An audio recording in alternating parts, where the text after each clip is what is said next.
of all, just prep this week. I mean, what have you seen from this team coming up? Same stuff. Guys working hard, trying to get better.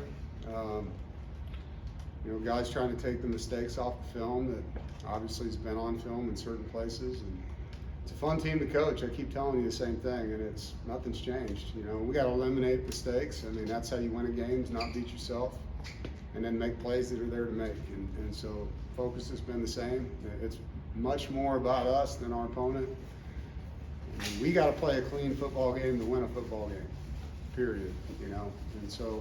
And then you get into these one possession games when you do that, and then guys got to make plays to close the game out. Going off that, on your radio show last night, you talked about kind of this team is good at beating itself this year. Is there anything you've changed this week to try to adjust that and fix it? Well, we're playing against a really, really good offense, so I can speak about both sides of the football, and they do a lot of stuff, a lot of formations, a lot of motions, a lot of eye candy, and do a great job, and they have good players, and so you can't have a million schemes, you got to do less better. And I think, especially with our depth and all that's been talked about, how many guys are out, it doesn't make sense to try to run a bunch of things. You got to line up, you got to play fundamental football, and you got to have your eyes in the right place. There's been a lot of talk about eye discipline and leverage because of how they run their offense. Offensively, it's a different guy, and in some of the drives where we don't move the football. It's a drop, it's a throw location, it's a block we could have had better inside hands on, or we fall off of a guy where we got to play and we're one guy away. So it's just finishing plays, and execution comes down to 11 guys doing that. And I hate to say this to you, but things don't change. Execution is execution. From the first day of practice to the last day you get to coach the sport. It's 11-man football. If you don't have 11 guys do the right thing, you don't succeed, And so the players have to really buy into that. And like I told them outside, don't be the guy with the MA on film. Be the guy that does his job right every play. How hard was it simulating Haynes King in practice? Oh, yeah. It's hard, man. That guy's a great football player. And it's always that way. There's always different guys that, the opponent has. And you're asking a freshman or a walk-on guy to simulate that player. And so it's hard to do that. Especially a guy like him that's, so in command, third year in an offensive system, understands it so well. Who played the role this week for you guys?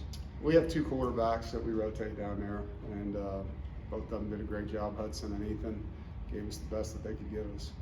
Coach, every game is a big one, but this one, just given the losing streak, people questioning your future, do you feel maybe the added weight that this game could have to get the season back on track and potentially shore up people's faith in you too? Every game's a big game for me, and I don't look at it like the public does. Every loss hurts, every win is awesome. You celebrate your wins, you're mad as hell when you lose. Like I said on Monday, it's the same thing. I'm here to coach these kids and take advantage of my opportunities, and I'm going to do that as hard as I can, as long as I get to do it. It's been reported that you considered retiring last year. It's being said as fact that you're considering retirement this year. I don't think anyone's given you this opportunity to address that. Is that something that you think about? No. I think about winning games, trying to find ways to get better, trying to help this football team, trying to help this university, trying to help my coaches, trying to be a good dad, trying to not get my wife mad at me. That's what I think about, Do I have plans down the road someday to retire? Sure, but I don't have any plans to do that. I'm going to keep coaching. I got 4 years left on my contract. So, I want this place to be as good as it can be. That's what I want. And I've done a lot. We've done a lot here to make this a stable, successful, competitive program. And I love these kids, man. I get to come to work and be with C.J. Bailey. I get to come to work and be with Isaiah Shirley and Caden Fordham and Brandon Cleveland, all these kids, man. I'm so fortunate. So I'm having fun.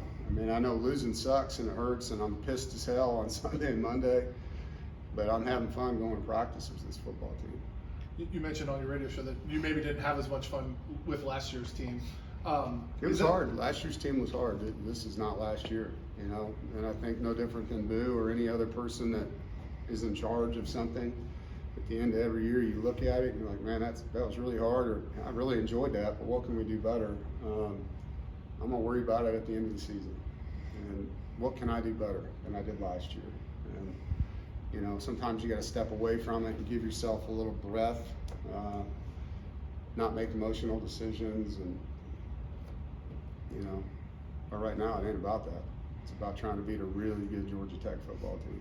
How much different is it being at home, being inside Carter Finley Stadium, and what kind of environment do you expect on Saturday night? It's homecoming, man. A lot of night game. Expect NC State fans to show up, their alma mater, cheer on their team, be festive, have fun. Halloween weekend, students in all kinds of costumes, having a good time in the stands. I mean, shoot, it's a football game. You're here to watch a really good game, two teams that want to win. Enjoy it. I mean, you think about all the things going on in the world right now. Like, if you're upset at a football game, you need to really look in the mirror. You know, like, go in there and have some fun, and cheer for your football team, cheer for your alma mater. And these kids are fighting, and some of them are strapped up, duct taped together, and they are fighting their butts off. And they need every ounce of crowd noise they can get to help them. Is it even more exciting for the players knowing what they're up against, a team that's playing as well as Georgia Tech, undefeated? Say it again. I mean, is it the players more excited, even the fact that they're playing a really quality opponent on Saturday? Yeah, I think so. You know, I mean, you got a Heisman Trophy contender at quarterback, and you know, obviously, as a defensive player, you don't want to be on his highlight reel. You know, you want to do everything you can not to let that happen. We had them in a dogfight last year. It came down to a kick at the last second that we missed, and so you know, these guys believe they can win. And like I told them after the last game, like, the beauty of competitive sports is when that whistle blows and it starts, anybody can win any night, any day. You just got to go execute, you know, and you got to believe that you can do that. Piggyback off that. Some years there are gaps with the top 10. They're in their own stratosphere. Do you feel like that's the case this season? Do you feel like teams in the top 10, you know, maybe are closer to, you know, say where you are? You could take them down any given day. Any day, man.